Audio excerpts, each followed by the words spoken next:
রবিউল ভাইয়ের বুথে 300, একটা ডিলিট নেই তো, কালকে নিয়ে যাবে নাম ফোন নাম্বার।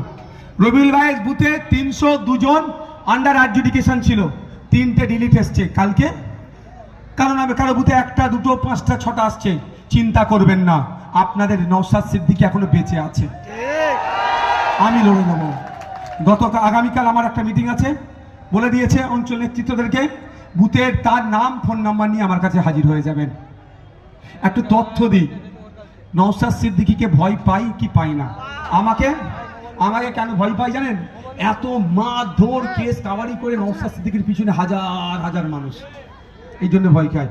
এমনি ব্যক্তি নওশাদ সিদ্দিকীকে একটুও ভয় খায় না, আপনারা আমার সাথে আছেন বলে ভয় পায়, এটুকু মাথায় রাখবেন। আমার কিছু বাহাদুরি নয়, আপনারা সাথে আছেন ওই জন্য ভয় পায়।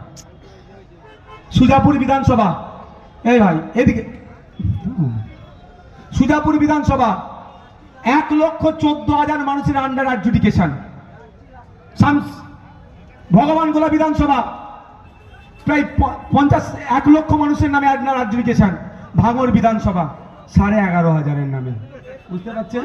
ওখানে তৃণমূলের বিধায়ক আর এখানে সংযুক্ত মোর্চার খামের বিধায়ক, সাইজ ছুড়ে ফেলবে, ভালো করে জানেন, বুঝতে পারছেন? আর যে ফার্স্ট যে লিস্ট, সেকেন্ড লিস্ট দেখুন, 11,500-এর মধ্যে হয়তো মনে আর অল্প কিছু বাকি আছে, সব ইস্পার নাহলে উস্পার।